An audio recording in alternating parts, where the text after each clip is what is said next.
Queen Elizabeth II became a mother almost 70 years ago, when she welcomed her first son Prince Charles in 1948. Next, the Queen gave birth to Princess Anne in 1950, just 3 years before she was thrust into one of the most prominent positions in the world as the reigning monarch of Great Britain and head of the Commonwealth. After her first 2 children, Queen Elizabeth II waited more than a decade before having more. She was busy being queen after all. She and Prince Philip welcomed Andrew in 1960 and Prince Edward in 1964. Advertisement. Continue reading below. The second season of The Crown, which resumes in December on Netflix, picks up roughly a decade after the Queen's coronation, meaning viewers will get an insight into her family life. Ahead of the new episodes, we look into the monarch's private role as a mother to 4 children. Prince Charles. The relationship between the Queen and her heir has been a source of much fascination and debate. Elizabeth's official royal duties fell on her while her children were still quite young. She and Philip famously embarked on a 6-month Commonwealth tour soon after her coronation and left the children at home in England, and Elizabeth was part of a generation and class that routinely left the daily care of small children in the hands of household staff.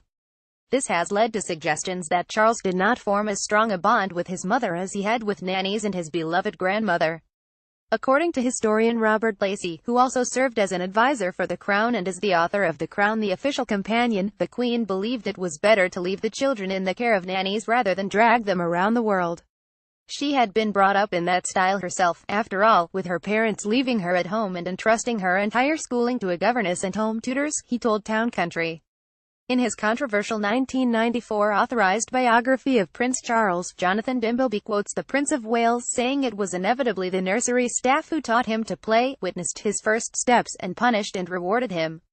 Advertisement. Continue reading. Bella Wand. In her recent biography of Prince Charles, Sally Bedell-Smith shares a similar view. When Elizabeth became queen on the death of her father, her dedication to her duties meant even less time for her children, the historian wrote.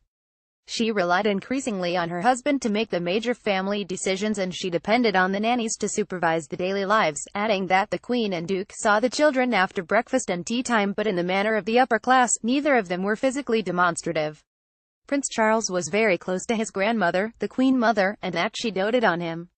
In 2013, private letters revealed that she had tried to persuade her daughter and son-in-law to send young Charles to Eton, which was closer to London, rather than send him to Gordonston School in Scotland, where he was eventually educated.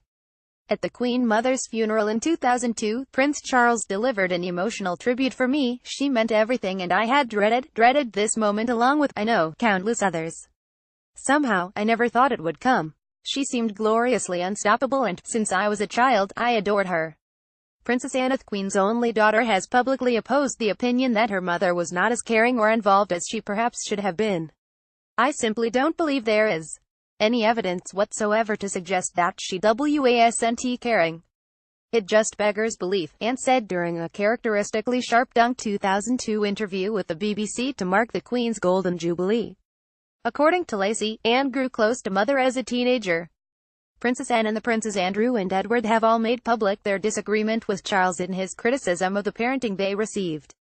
With her love of horses, Anne developed an especially close relationship with her mother during her teenage years, giving her advice about fashion and clothes, he said.